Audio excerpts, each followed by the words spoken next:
Oh, Bronzeville. Bronzeville. Bronzeville. First tell me who I'm talking to here. This is Tawnya McVicker, aka the Bronzeville Queen.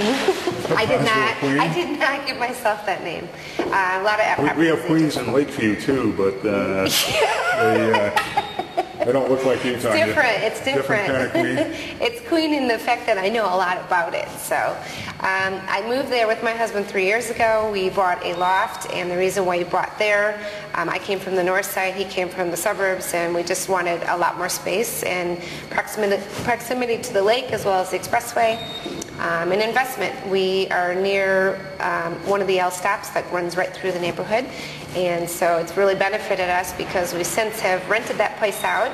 We rented it in 8 days and then moved to our second home, and the neighborhood is just exploding. I hear everyone in my office and they talk about how slow they are and how the market is, slowing down a little bit.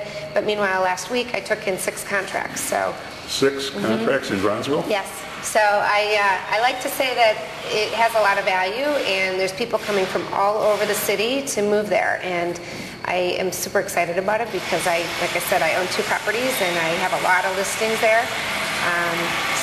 Give me some idea of the range of kinds of property and prices that people can find in Bronzeville. You can get a 2-bedroom, 2-bath with enclosed parking, either gated or garage, for around $200 to $220. And you can buy a 1,900 square foot duplex with garage parking for just over $300. So the value that you get and the space that you get is incredible in comparison to anywhere else. Any single family housing options available? Single family there's a high demand for it, and not enough of it to go around, but yes, you can get a single family anywhere from probably $550 and up, just depending how new it is and where it is. Townhomes? Townhomes are there as well. Again, if we had more, we'd probably be sold out of them already. Okay. Are there any negatives to Bronzeville? When people come down and they drive around, some of the areas look a little bit scary. Let's talk about that.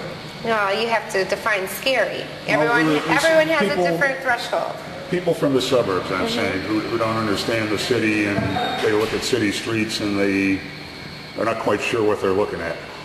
But is scary vacant land, or is scary the loitering on the streets, or is scary, no amenities? So it depends on who you're talking to and what their comfort level is. I mean, to me, I've had nothing but an incredible experience since I moved there.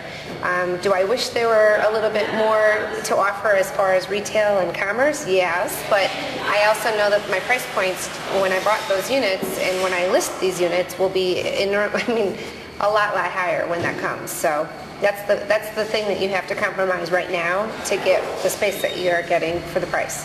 It isn't that much different than other neighborhoods that don't have retail, or suburbs even, where you have to drive to get to the store, is it? Not to my feelings. I mean, there's a coffee house on 43rd Street that I go to. The cleaners I go to is on 46th Street. My bank is on 47th Street. And yeah, I can't walk to it, but I have to just drive a short distance to get to it. But it's coming. I think it's part of the charm of the neighborhood, and you get everything else with the conveniences of the expressway and the Lakeshore Drive and the lake and the train. I mean, all the necessary things are already in place, so all that needs to come now is just some retail and some commerce. Already has a queen? Already has a queen. But a lot of people are bargain hunters. Where would you steer them for the best buys in Bronzeville? Well, I can't steer, but I could direct them. I don't mean steer in that way, because Bronzeville's a pretty integrated, pretty diverse place. So. Well, if you like to be close to the lake, you're going to pay a little bit more per square foot when you go east of King Drive. I live west of King Drive, so I have a whole lot of space for less money. So I guess it just depends on what's more important to you. Is location, being close to the lake, more important, or is the amount of space you have more important? What else should people know about Bronzeville? You should come check it out and come visit me, or go on to the McVickergroup.com to check out all my listings. People have lots of definitions of Bronzeville. Exactly where is it? What do you put for the boundaries of Bronzeville? Well, it depends on who you ask. If you ask people that have lived there all their lives, they're going to tell you one thing. If you ask a police officer, they're going to tell you another thing. My definition is what the Bronzeville Chamber of Commerce gives, and that is basically Cermak all the way to the end of Washington Park, which is like 62nd Street, and then I would say the Dan Ryan all the way to the lake. Bronzeville isn't necessarily a neighborhood, it's an area made up of 6 neighborhoods. And those neighborhoods are Douglas, North Kenwood, Kenwood, Oakwood, Grand Boulevard, and Washington Park. So I think that's probably the best definition, and it encompasses all of Bronzeville. Yeah, there's quite a bit of beautiful old housing in Bronzeville, isn't there? Some of the gorgeous old... Love to have one. Okay, thank you, Tawnya. You're welcome.